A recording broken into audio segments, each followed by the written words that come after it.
You may have heard this sentence as a slogan on posters, or maybe in a song, a very popular song in Israel now.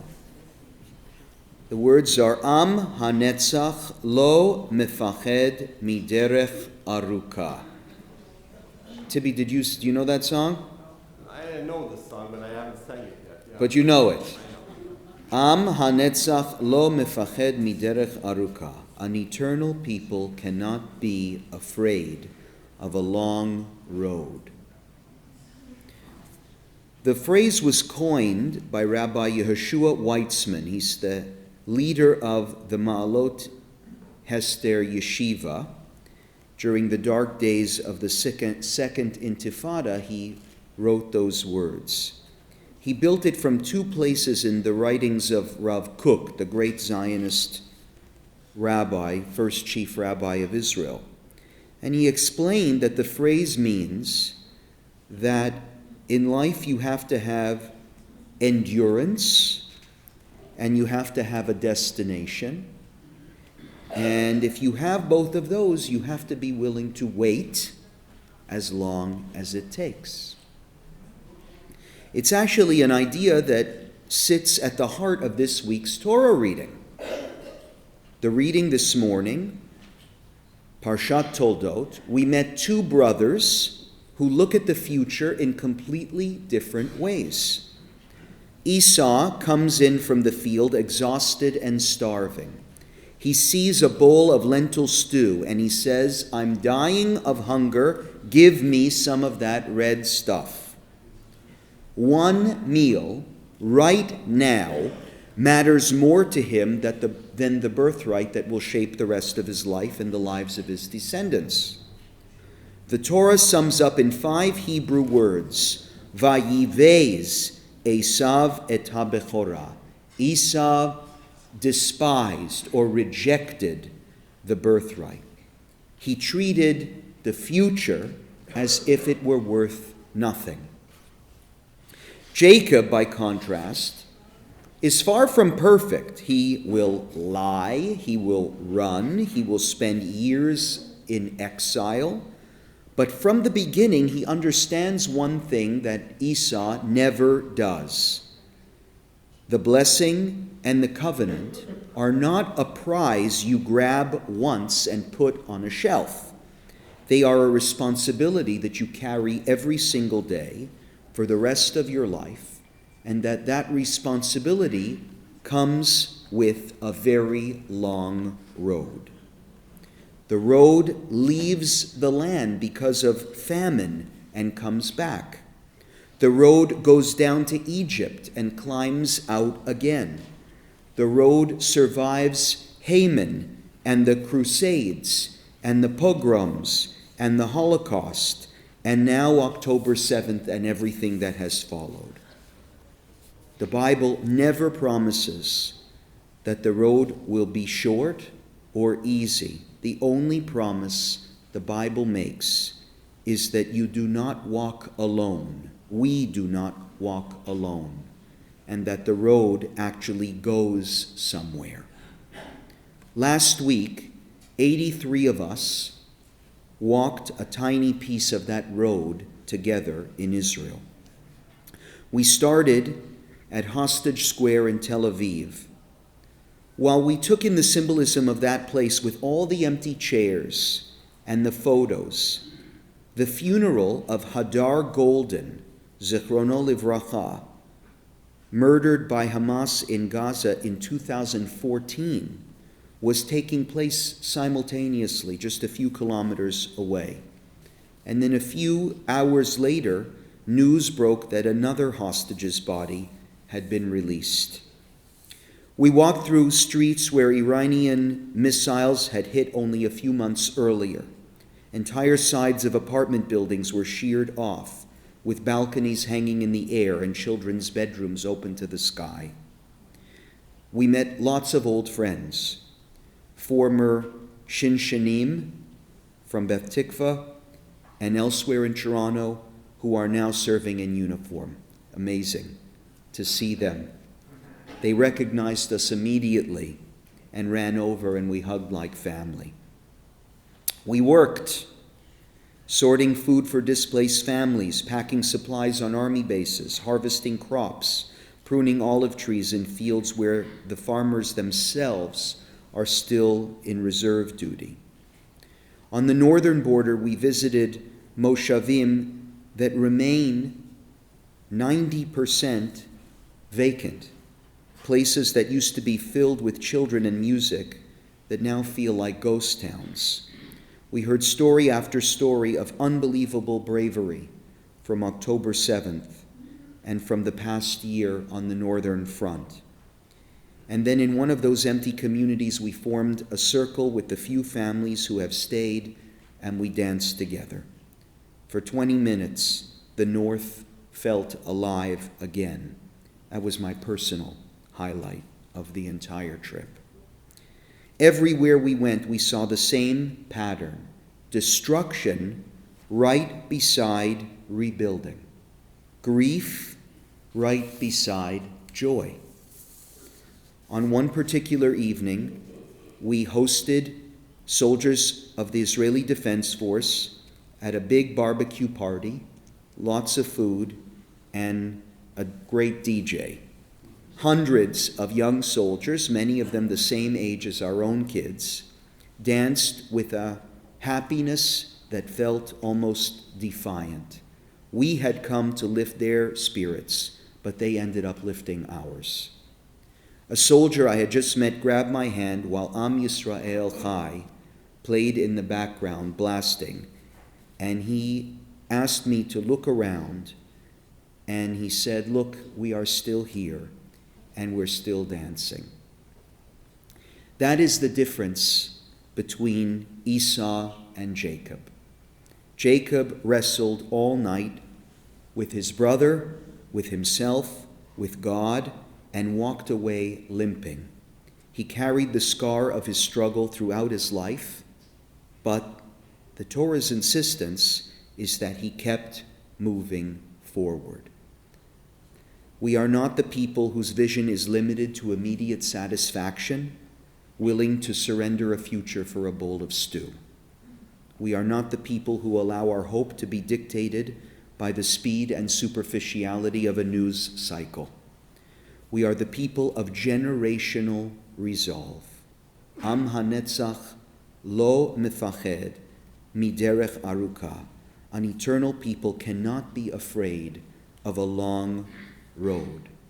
We are the people who plant trees for a distant future, who grasp the Torah first in times of exile, and who are demonstrating the instinct right now to rebuild after 2 years of destruction. Am hanetzach lo mefached miderech aruka. An eternal people cannot be afraid of a long road. Let us walk to that rhythm with resolve, with patience, and with the fierce, limping step of our grandfather Jacob, carrying our scars without letting them define us, our hope without letting it flicker, and our responsibility without letting it slip. Shabbat Shalom. I'd like to ask those who participated in our trip if they'd like to share highlights, surprises, memories, just so the whole community can share a little bit in our mission. Why don't I invite up first Seth and Scott?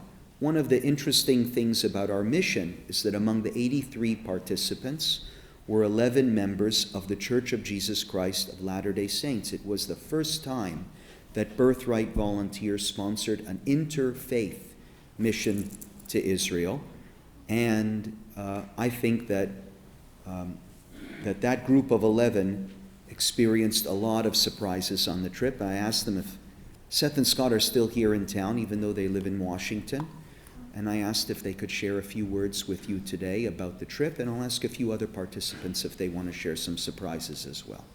Okay? Thank you. Thank This you. is Seth. This is his father, Scott. Shabbat Shalom.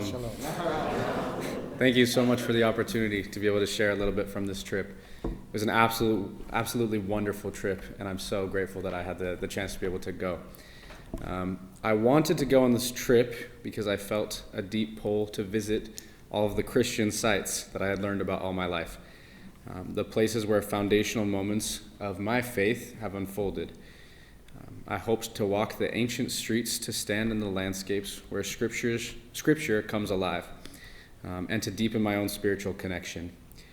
I expected a meaningful trip and a chance to touch history and strengthen my understanding of the traditions that have shaped me. But I didn't realize that on this trip that I'd be exposed to the living, breathing reality of the modern state of Israel. I met young soldiers who carry immense responsibility with humility and courage. I listened to survivors of October 7th, people who faced unimaginable terror, and yet spoke with a strength that seemed almost beyond human. I saw how communities have rebuilt, how families find ways to honor memory while choosing life, and how ordinary people continue to live with incredible resilience. And in the midst of all of that, I experienced the heartbeat of Israel today, vibrant, diverse, complicated, inspiring, and profoundly hopeful. And I'm leaving this experience with a kind of knowledge that I could not have gained from books, news, or stories. I'm leaving with a deeper appreciation for the courage of those who defended the country, the pain of those who carry the loss, and the unshakable spirit of the people who refuse to let darkness define them. I now understand that Israel is not just a place of ancient history. It is a place of ongoing perseverance, unity, and unwavering faith. This journey began as a desire to see holy sites, but it became something much larger. It became an invitation to witness resilience, to understand complexity, and to carry forward the stories of those that I met. And as I stand here today, I feel grateful not only for what I saw, but for what I now carry with me. A clearer sense of connection, a deeper sense of responsibility, and a renewed commitment to promote and preserve peace. Thank you. Wow.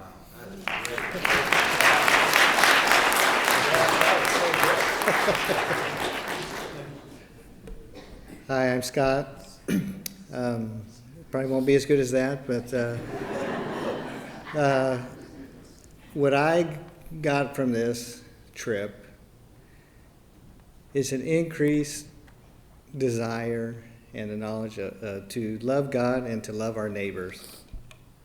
This trip was amazing in seeing loving God in action and loving our neighbors in action.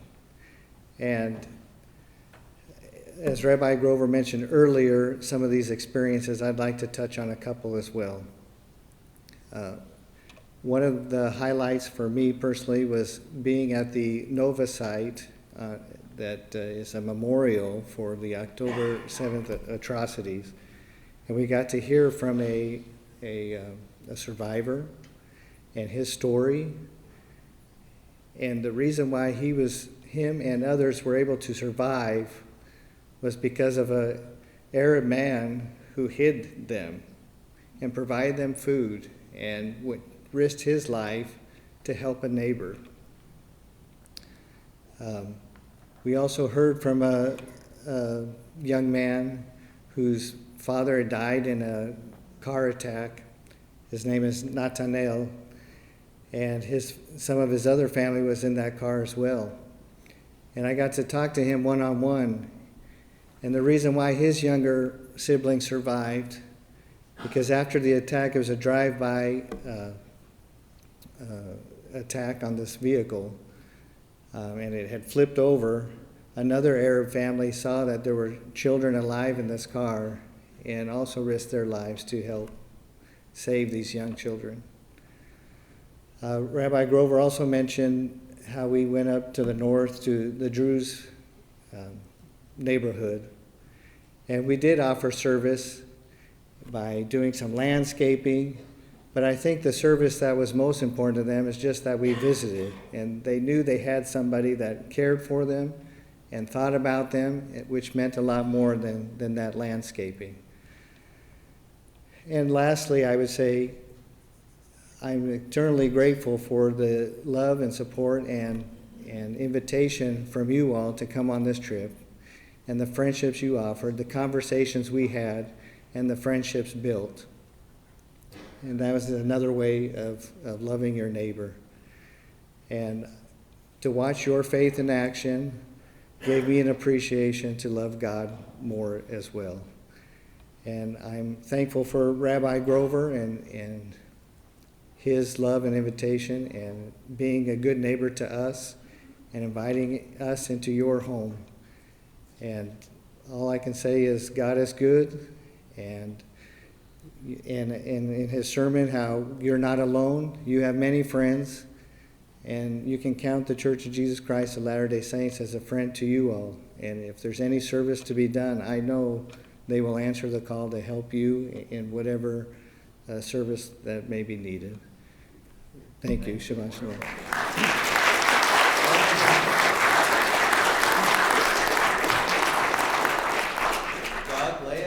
Doug, Leah, you want to come up, say share it? Thank you.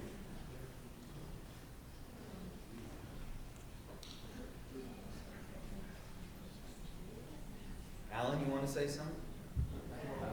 Come up. So the day we spent on the Gaza envelope was incredibly impactful. But what struck me the most was after we'd been and heard all the stories, and we're heading back to Jerusalem. We're driving up Road 232 from the kibbutz we were at, and I realized that this was the place where I had watched videos of terrorists shooting at cars and killing people, and cars all over the road, and they had to be pushed out of the way for the army to be able to get through. And it was almost like reliving history, because going north and just to my left, just a couple of kilometers away, was Gaza. And that really got me. But I think the thing that I realized the most was that the things that we did of service, to me, didn't seem to be really huge. Like, we did some gardening, we packed some clothes, and so on and so forth. But the appreciation that people felt for what we did was really, it seemed out of proportion almost to what we had done. And what that made me realize was how incredibly difficult these past 2 years have been for regular, everyday Israelis, and what they've suffered in terms of people who've had to go on reserve duty, not once, but twice, and the number of days that they served, and their businesses, and their homes, and their families, and how much it really, really hurt. Not just the surface of the war, which is incredibly bad enough, but deep down their lives were so badly impacted that whatever little somebody could do was so greatly appreciated.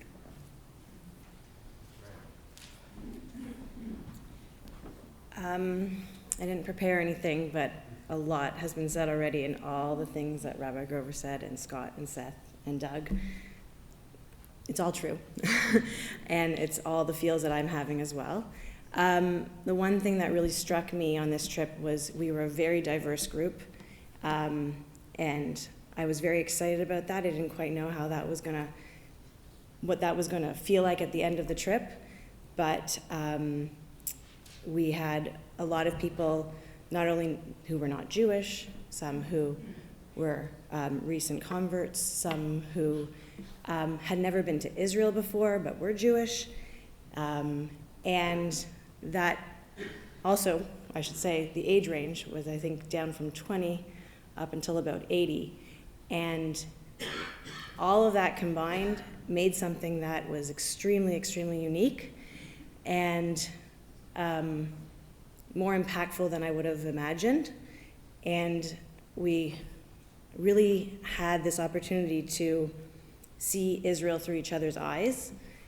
And for me, I have been to Israel many, many times. An organized trip I haven't done since I was about 17 years old. And doing an organized trip in this manner was something that was, you couldn't have written the book on it. It was very, very, very unique, and something that's I'm gonna carry with me for a very, very, very long time. I think that's all I'm going to say for now. Let other people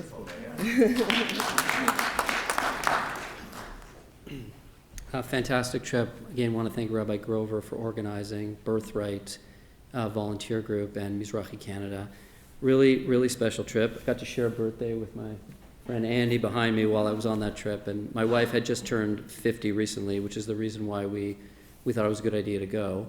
Just a brief story, because a lot of this has already been mentioned, but for me, the heaviest day of the trip was day 6. I actually sent emails home at the end of every day to a few of my close family members describing what happened, and that email in particular took me over 2 hours to write.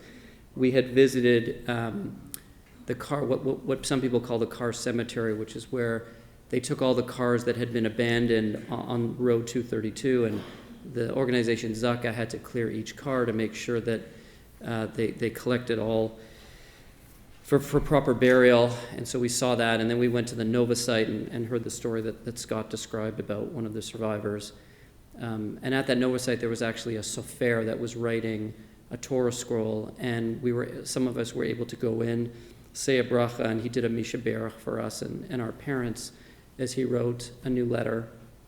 And it was a very heavy day, but for me, the most impactful part was how the day ended. So right before we got back on the bus to finish the day, we went to this lookout point where basically to the west, you could see the border with Gaza. You could actually see the fence border. And just literally to the east over our shoulder was the town of Sderot, which is a town that is literally right there. And I think you have 15 seconds if a siren goes off in Sderot to find a safe room. And while we were standing there listening to some of our trip leaders, 3 soldiers came, and one of our trip leaders, who seemed to know everybody in the country, called one of them over. He had a connection to Canada through Montreal, and he spoke as well, and then we all sung a Tikvah together. And what was basically said there was that we were being thanked for coming because we gave the soldiers the strength to not only fight for Israel's existence, but to fight for Jews around the world. And there was a beautiful sunset that kind of happened at the same time. And although there's really no closure for October 7th, it's always going to be something that we remember. There are still a lot of people mourning. When you looked over at Sderot and how they were building, there were 9 cranes. I really felt that the people of Israel and Jews around the world, the resilience that takes place in this country is really unbelievable. They are moving forward, as the rabbi said, and they are building. And to me, as the sun set on that day, it really provided a lot of hope, which again is the meaning of the word Hatikvah, which is the anthem that we sang together with the soldiers.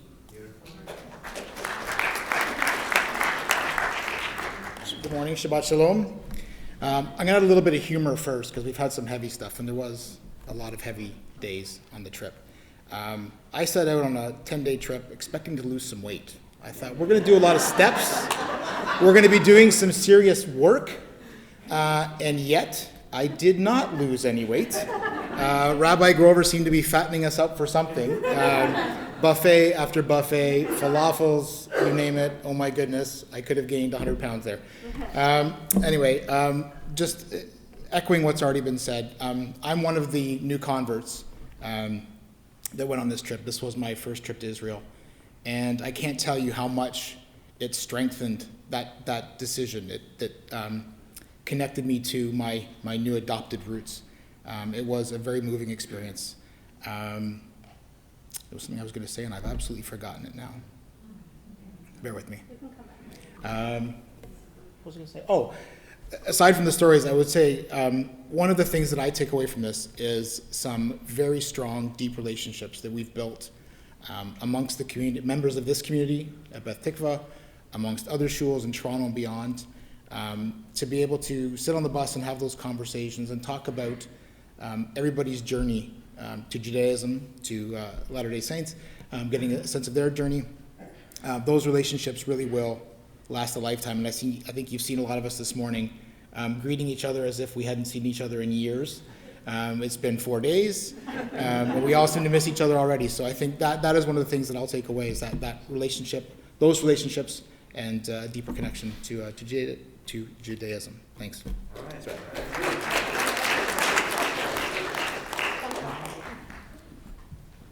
Okay, Shabbat Shalom. So we represent, I can come to four women women who were grateful enough to be on this amazing mission. the age range, as Leah said, was between 20 and 80, but the majority were between the ages of 45 and 55. And 59. 59. Okay. No, but the majority was between, okay. Yeah, the majority. Squeeze it on the end. Yes, but I will say that for someone who has been to Israel many times on trips, on missions, and just to see family, it was an extraordinary opportunity to meet many people in our community. And I will tell you, I thought I knew our community, especially between the ages of 45 and 60. And I did not know more than half of the women on this trip. And we now became a much greater, stronger community. We are now planning on organizing a reunion and doing programming, not just for our age or our demographic, but our community, to bring more people in and to really bring our community together, strengthen it. Many of the people had never been to Israel before. Many people were what I would say Jews by birth rather than Jews in the community, and now everybody really wants to be involved, whether it was because of October 7th, whether it's because we have kids going through the system, or it's because we just are at the age now that we really need each other and our community. Very, very, very blessed. And I just want to say on a personal note, I have one story to tell after, but on a personal note, I am very, very grateful to be with Brana, Tammy, Leah, and so many other amazing, amazing people on this trip. I really think that's what Beth Tikvah needed. We needed a win. We needed a strength. We needed this. And thank you to Rabbi Grover for making it happen, because it happened and it was amazing. So, go ahead. I have one story to tell after. Okay, I wasn't going to speak because I wasn't prepared for this, and we just landed last night, and I've been up since 1:30, so I have not processed yet what exactly we experienced, other than it was incredible. For my husband and I, we deliberated going on this trip because we had already had another trip planned that we took in September, and we didn't think it was really the right timing for us, just in terms of so much travel. And Rabbi Grover really encouraged me to just take the plunge and do it. And I'm so grateful that we did. And I would encourage anybody, when the opportunity comes up again, which it will, to seize the moment, to really seize the moment. Don't deliberate, just do it. Yeah. Thank you. So I'm Tammy, and I'm so grateful to have been able to go on this trip. A big thank you to Rabbi Grover and two other incredible rabbis that were with us every single day on the bus, telling us stories and guiding us through our trip. Ever since October 7th, I felt the need to get back to Israel. For over 2 years, every single day, it didn't matter where I went. If I went to Mexico, if I went to Italy, the back of my head was always Israel, and I was really, really longing to go. And I'm so fortunate that my husband decided to join our trip and go with me, because he's not the type to go on a mission like this, to go on an organized bus trip. And he came with me, and we were both so grateful. My word is tremendous appreciation. Going to Israel, I thought I was going to be thanking the people for everything that they do, thanking the IDF, and the reverse happened.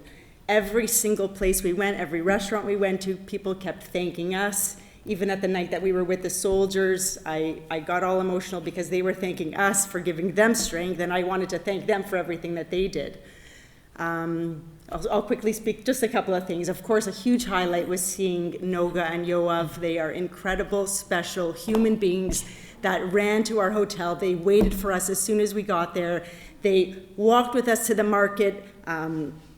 Yoav is so food focused. He said, you got to go to Marzipan. We got to get the chocolate rugelach. So we bought the box of chocolate rugelach. He opens it up. It's this warm rugelach that melts in your mouth. It is unbelievable. Then you got to get the knafo, what's it called? Knafa. Knafa. the best thing I've ever had in my life. At the market, I had a chicken schnitzel sandwich, the best thing I've ever had in my life. I didn't have a single thing I didn't like. If you like food, I think I have to move to Israel. I mean, so just about the shinshanim, I love them, and that was a huge highlight. I want to say one more thing. Okay, Moshav Dovev. We went to the northern border where you oversaw Lebanon, and we volunteered. My husband picked weeds, we had gloves. It wasn't so much volunteering, to be honest. It was lifting their spirits, and even though it was just a little bit that we did, here comes this man, Moshe, he brings out this oven, and we get there, and there's a whole table with homemade babka and cookies, and they were so happy to see us, and we're standing there, and we're making pitas, and we're putting za'atar on it, we're putting chocolate on it. And it was one of the most uplifting experiences of my life that we did together, and dancing and looking at the border of Lebanon as we're dancing with those incredible Latter-day Saints that they are the best dancers I've ever seen at the IDF and at the, I don't know, and Myra, is Myra here today? Myra, wow. I mean, the way you danced at the night with the soldiers, the whole congregation needs to see that. I can go on and on, but the word is grateful. And it was so special being able to go back to Israel and see everything since October 7th. And I'm so grateful for our wonderful community. So thank you very much. I have one small story. So one of the places that we went to was a Druze village. And about 12 or 13 years ago, my family hosted a Druze man from that was in the IDF. It was from the organization Beit Lochem, and we were able to have him in our house for 2 weeks.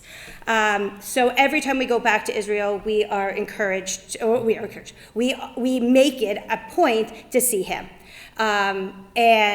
And him and his family usually open up their home. They opened up their home for 40 people for my daughter's bar mitzvah, but that's beside the point. Anyways, we ended up going to a Druze village and meeting this incredible woman. And my friend, which was our vet, and his wife came to join us at this restaurant. And he had called the restaurant the day before and told them that him and his wife were coming, and there was going to be a speaker there, and he spoke to the speaker, but they never made a connection.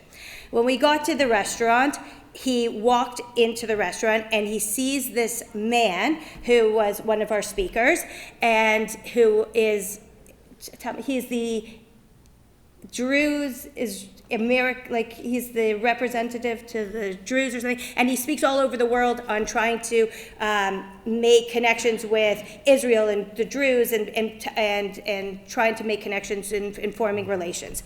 Anyways, my friend walks in, and he is a big guy who is still a police sergeant, and he starts to cry.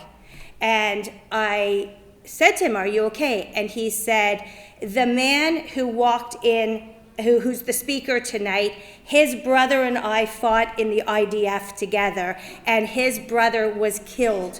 And I have not seen him and his family since that time. And I am so grateful.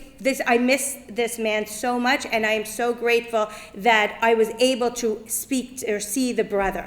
Of all places, we brought these two together, baked bread together, ate together.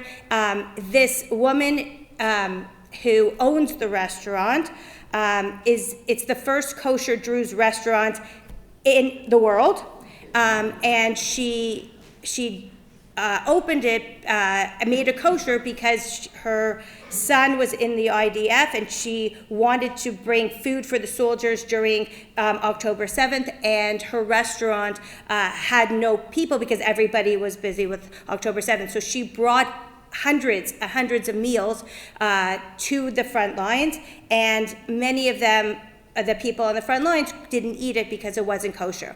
So she went and spoke to the government and spoke to anybody who would help her at the time to make this place a kosher place. So of all the time that I was in Israel, I will tell you that was probably the highlight for me, and just shows you the power of connection, the power of the Druze people. We've met amazing Bedouin people.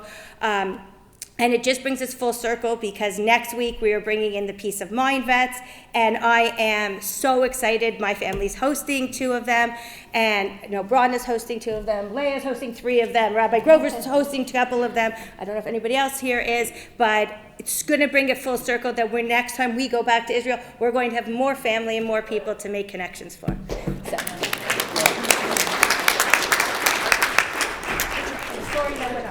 One more. Irv also. I promise I won't take too long. I had the opportunity of joining Rabbi Grover, and on the initial mission that we went almost 2 years ago in January 2024, shortly after October the 7th. And even though a lot of time has passed between that date and the current mission, a lot of things have not changed, and a lot of things have changed. We heard a lot from the various members of the group about the strength and resilience and the physicality of what's going on in Israel today.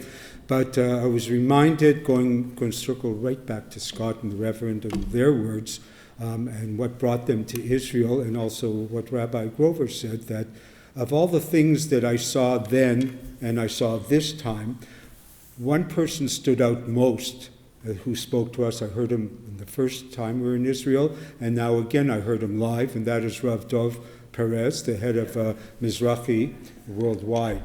And his words were quite profound. And when we talk about what's happening in Israel and the balance and the resiliency and everything like that, it reminds me that of all the strengths that Israel has, the army, the people, the resilience, you name it, the rebuilding, the most powerful thing that they have, similar to our Torah, is the power of the word.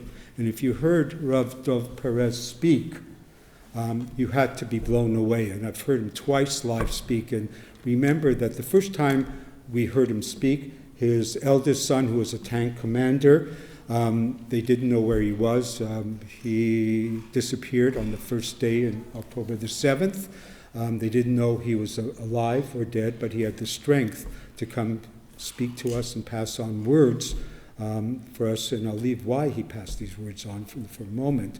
Second time, this time, he spoke to us, and they just had his eldest son's burial not too long ago. Many of you may have viewed it on TV, but it was amazing. He had another son, his younger son, who was wounded at that particular time and got married 10 days later or so.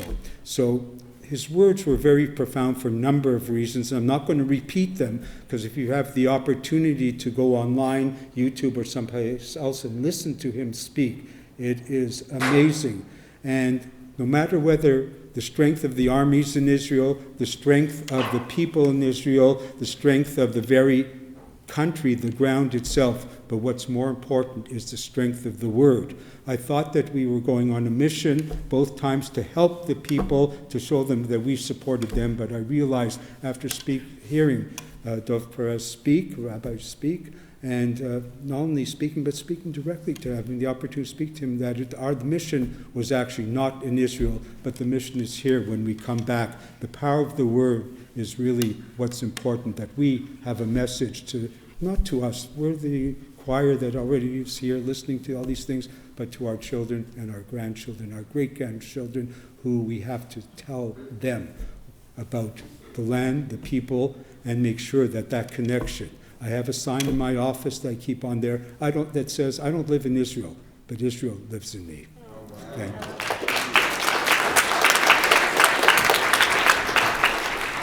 Thank you so much. Thank you so much. There are other people here who are on our mission. I wish we would have time to hear from everybody. And also, Merle and Hebrew University did an incredible mission, I heard, a couple of weeks before ours. Go to Israel, people. Come on. You're hearing that people who go are having a wonderful time. And this is a special time in the country of rebirth. And there are wonderful trips happening all the time. I'm happy to help connect you to something if you have an interest in going in the near future.